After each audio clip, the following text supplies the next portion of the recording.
Fala pessoal, tudo bem? Aqui é o Cláudio, o tiozão do college do Canadá. Se você não conhece, você é novo aqui, eu moro em Burnaby, a cidade que é ao lado de Vancouver. Esse canal é sobre assuntos de Canadá. Então se você é novo aqui, já se inscreve, deixa seu like de costume. Vamos aqui para o vídeo. Roda a vinheta.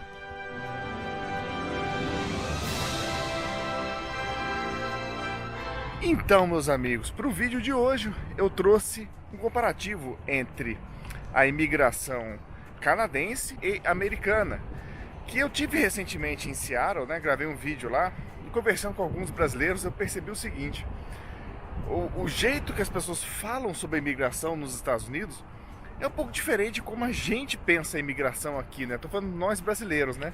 Eu lembro que a gente estava lá e conversando com alguns brasileiros. Eles falaram, eu só não vou lá visitar vocês lá no Canadá porque eu tô ilegal aqui. E assim, já não é a primeira, a segunda, né, a terceira pessoa que mora nos Estados Unidos que eu tenho notícia que tá ilegal e não liga de falar, né? Já aqui no Canadá, falar abertamente que você tá ilegal aqui não é uma boa ideia, né? Não é que não seja uma má ideia, né? Não sei se alguém iria te denunciar especificamente porque você tá ilegal.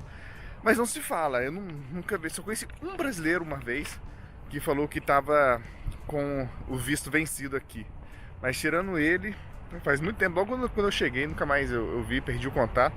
Mas tirando ele, não tem mais ninguém assim que eu conheça. E lá nos Estados Unidos as pessoas falam mais abertamente, até porque tem muita gente, né, que está nos Estados Unidos de maneira ilegal. Mas então eu trouxe aqui 5 diferenças entre o jeito que o canadense e os americanos veem a imigração.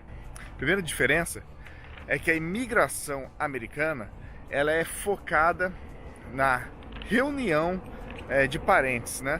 Como é que funciona isso? Passando o Skytrain aqui atrás, ó, fazendo um barulhão. Nos Estados Unidos, a imigração ela reúne, então, como disse agora, ela reúne os familiares. Eu achei uma estatística aqui que dizendo que de 7... Olha lá o Skytrain passando. Meu Deus. Então, de 7 de cada 10 pessoas que entram nos Estados Unidos legalmente é através desse programa de reunificação de parentes, né?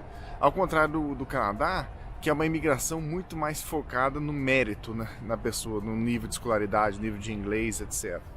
Então essa é a primeira diferença entre as duas estilos de imigração, né? Os dois estilos, jeitos de encarar a imigração. O segundo é que, como diz na abertura aqui do vídeo, aqui no Canadá tem menos imigrantes ilegais do que nos Estados Unidos, né? Nos Estados Unidos eu estava lendo uma outra notícia. Não se sabe exatamente quantos imigrantes ilegais tem nos Estados Unidos, né? Não tem várias estatísticas. Se você for pesquisar, existem várias estatísticas, né? Vários estudos que tentam mais ou menos saber, mais ou menos prever quantas pessoas estão lá de maneira ilegal. Fala-se em 10, 15, 20 milhões, né? Eu vou tentar pôr o máximo de referência possível aqui na descrição do vídeo. Mas estima-se que 1/4 dos imigrantes não tem documento, né? Ou seja, são ilegais lá nos Estados Unidos. Enquanto aqui no Canadá, e eu posso falar bastante por BC, né? A British Columbia, que é a província que eu moro, cara, você ilegal aqui, você fica muito limitado, sabia? Vou dar um exemplo, a saúde é um deles, né? O plano de saúde, ele é do governo, né? É o tal do MSP. Se você está aqui ilegal, você vai ter que abrir mão desse plano de saúde porque você tem que apresentar o seu visto lá para poder fazer esse plano de saúde. Se você está aqui ilegal, como é que você vai fazer com um plano de saúde? Você vai ter que pagar um caríssimo particular, né? Não sei. Ou você vai ter que arriscar. Cara, e arriscar esse negócio, mas brincar com saúde não dá para brincar, claro. Tem gente que é jovem, desapegado do mundo, mas eu não arriscaria. Então assim, aqui tem bem menos imigrantes ilegais do que os Estados Unidos, e essa segunda característica. A terceira que eu separei aqui para esse vídeo é que o Canadá proporcionalmente recebe mais imigrante per capita. Canadá é um país de imigrante, né? O projeto, a imigração sempre existe, mas eu já falei isso em outros vídeos mais antigos. O Canadá é mais organizado em relação à imigração, sabia? Acho o sistema muito bem feito, sempre falei isso nas lives com o Luiz, ele que está há 20 anos no Canadá. Foi: Luiz, claro, não é perfeito, não existe sistema perfeito, né? Nem em banco o sistema é perfeito, as pessoas conseguem entrar lá, mas o sistema de imigração aqui do Canadá é muito interessante e eu acho que ele é muito bem feito, muito bem pensado. Então, assim, sempre tem imigrante entrando no Canadá, e per capita o Canadá tem 30 e tantos milhões de habitantes, enquanto os Estados Unidos tem 300 milhões, 300 e poucos milhões. Per capita o Canadá recebe mais imigrantes.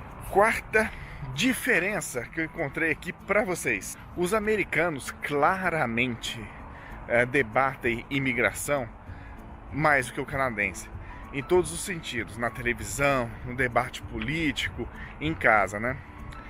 Já uma vez eu tenho alguns amigos canadenses que eu conheci principalmente na escola das crianças, porque os pais acabam ficando amigos, né? Os coleguinhas ficam amigos, meus filhos ficam amigos dos filhos deles, a gente acaba fazendo coisa juntos, fazendo coisa aqui em casa, a gente recebe eles convidam para casa deles, e a gente também fez bastante amigo canadense na nossa paróquia, que a gente frequenta aos domingos. Alguns domingos a gente vai ficando até mais tarde, aquela coisa, e de repente a gente acabou virando amigos.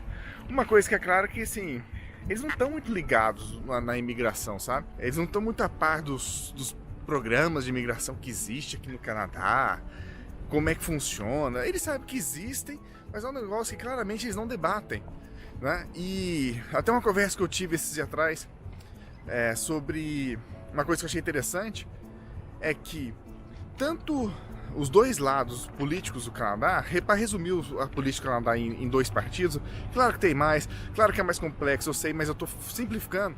O Justin Trudeau, que é do Partido Liberal aqui do Canadá, e vai disputar a eleição, e aí a briga vai ser entre ele e os Conservatives.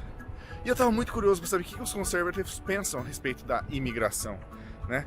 E a pessoa que está desafiando o Justin Trudeau, o atual primeiro-ministro, se chama Andrew Scheer. E eu assisti um vídeo dele, vou tentar pôr na descrição desse vídeo também, ele comentando a imigração. Cara, e a mãe dele trabalhou com refugiado sírio, e ele o tempo todo fala somente contra a imigração ilegal, mas sabe da importância, sabe como o Canadá não fala contra a imigração em geral, né? Porque acho que é meio que um ponto comum entre todo o Canadá, que a imigração sempre trouxe benefícios desse sistema de imigratório do Canadá, que é através do mérito, né? Do conhecimento da pessoa, do cérebro focado no que a pessoa tem na cabeça, na cachola e no bolso também, evidentemente. Ele é um sucesso para o país, ele é bacana para o país. Então, assim, não existe um debate ferrenho sobre isso. Não tem nenhum político, desafio você encontrar um político que seja abertamente contra a imigração em geral. Não queremos imigração no Canadá. Aí está passando o Skytrain de novo. Bom, por último, a última diferença que eu quero trazer aqui para vocês eu vou sentar de novo, olha como eu tô velho, entre a imigração canadense e a imigração americana, é que nos Estados Unidos, Trump, por exemplo, ele tem menos, eu ia falar menos, gente, desculpa, ele tem menos influência na imigração direta do que o Trudeau aqui, o primeiro-ministro aqui. O que isso quer dizer? As decisões a respeito de imigração nos Estados Unidos, ela passa pelo Congresso. E aí a gente sabe como é que funciona um Congresso, né? Bastante negociação, lobby, etc. E aqui o primeiro-ministro tem muito mais autonomia para mudar o sistema. Por exemplo, os vistos de estudo, vistos de trabalho. Por exemplo, eu estou aqui num visto de estudo, minha esposa ganhou um visto de trabalho. O primeiro-ministro, se ele quiser mudar isso, ele não depende do Congresso para fazer essas alterações. Ele consegue alterar isso de uma maneira mais rápida e direta. E esse sistema, cara, de imigração canadense, ele é mais ou menos o seguinte: ele quer trazer os melhores imigrantes dos países, né? Então ele quer trazer você que está aí no Brasil, que tem pós-graduação, que tem experiência de mercado, que fala um bom inglês. Ele quer trazer você, ele vai trazer você para o Canadá, né? E assim como do Brasil, da Romênia, fala em outro país, do Vietnã, ele quer trazer o cara que fala um bom inglês e tem uma boa educação. Mas se porventura, e seja, de preferência seja jovem, mas se não for nada disso, você pode vir através de estudos, claro. Se você vier através de estudos, você tem que estudar numa escola, numa instituição pública. Você tem que pagar pela instituição pública, tem que pagar caro. A instituição pública vai te formar, vai te dar visto, e você vai movimentar dinheiro aqui na economia, você vai pôr dinheiro aqui no Canadá. E aí, enfim, é um negócio muito bem bolado. E recentemente o Trump colocou o genro dele, aí ó, lá vem o Skytrain.